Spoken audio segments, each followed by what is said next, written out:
Today we'll read Down the Rabbit Hole.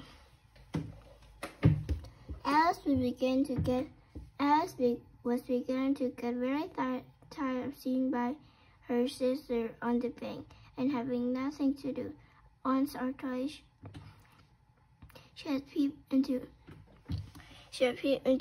the book her sister was reading, but it had no picture or conversations in it. And what is the use of a book, thought Alice, without picture or conversations? So she was concerned in her own mind as well as she could, for the hot day made her feel very sleepy. And ever she could flash or make a daisy storm would be worth the trouble to getting up picking the daisy. When suddenly a white rabbit with pink eye ran close by her. There was nothing too very remarkable in that, nor did Alice think it very much out of her way to hear the rabbit say to herself, oh dear, I shall be to get late." When she thought it was over outward, she occurred to her that she ought to have wondered this, but at the time it seemed quite natural. But when the rabbit actually took a watch out of his waistcoat pocket and looked at it, and then hurried, Alice started to repeat for a flash across her mind that she had never before seen a rabbit with either waistcoat pocket or with a work taken it out of it, and burning with curiosity.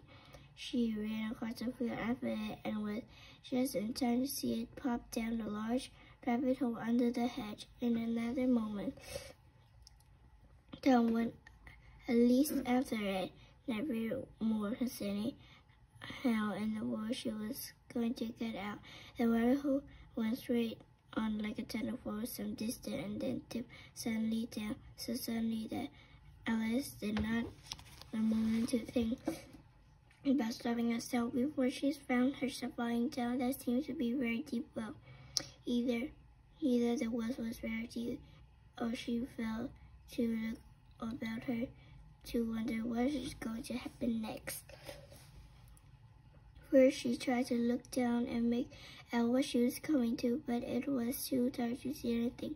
Then she looked at the sides of the well, noticed that they were filled with cupboards and bookshelves. Here and there she saw maps and pictures hung upon beds. Down would the fall never come to an end? I wonder how many miles I am falling by this time. She said out loud, I must be getting somewhere near the center of the earth. Let me see what would be 4,000 miles down, I think. For you see, Alice had learned several things of this sort in a lesson in the schoolroom, and though this was not a very good opportunity for showing off her knowledge, as there no one to listen to her, still it's good practice to say it over. Presently she began again. I wonder if I shall fall right through the earth. How funny it seemed to come out among the people that were with their heads downward. I shall have to ask them what the name of the country is. You know, these men, is this New Zealand or Australia? And she tried to contest as she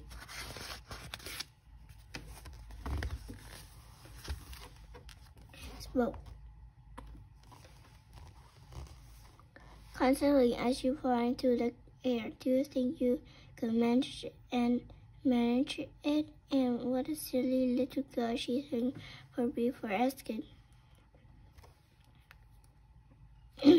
Or to up somewhere. Down. There was nothing else to do, so Alice soon began talking again.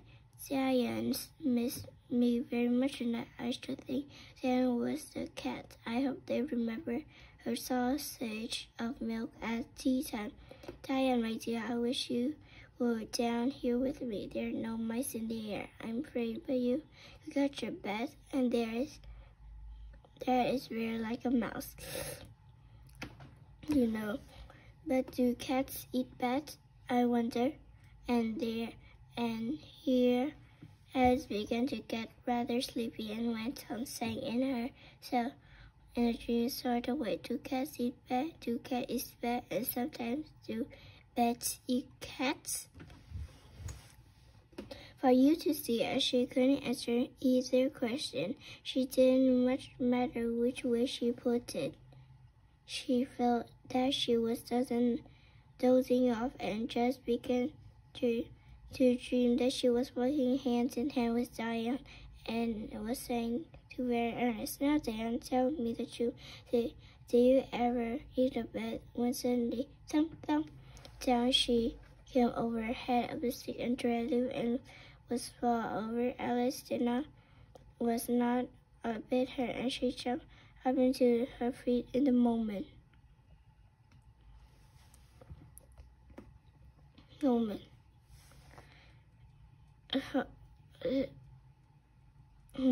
She looked up, and it was the dark overhead before her another long passage, and a white road was still in sight, hurrying down it there, knowing to be lost away. And Alice, like the wind, and was just in time to hear it say to a certain corner, oh, my ears and whiskers, how late it's getting. She was close behind it when she turned the cover, but the rabbit was no longer to be seen. She found herself in a long, low hall, which was lit up by rope lamps hanging from the roof. There were no doors or round halls, but they were all locked, and then Alice had been all the way down one side and the other. Trying every door, she walked sadly down the middle, wondering how she was ever to get out. Suddenly she came to a little three-legged table, all made of solid gas. There's nothing on it but a tiny golden key, and Alice's first idea was that this might belong to one of those in the hall, but I see that the lock was too big. And the golden key, and Alice's first idea was that this might belong. Either the lock was too large or the key was too small, but at any rate, it would not open any of them. However, on the second time round, she came upon a low curtain that she did not notice before, and behind it was a little door about 50 inches high. She tried the little golden key in the lock too, and her great delight, it fit. Alice opened the door and found that it led to a small passage, not much larger than a rat hole. She knelt down and looked along the passage in the lovely light.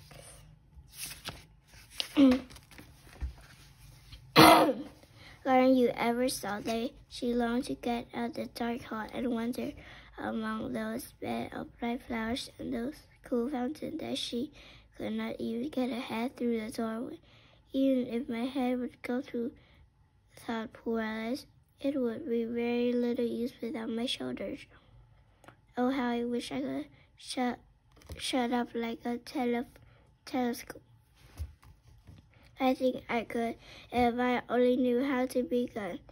There seemed to be no use in waiting by the little door, so she went back at the table, half holding a book of rules for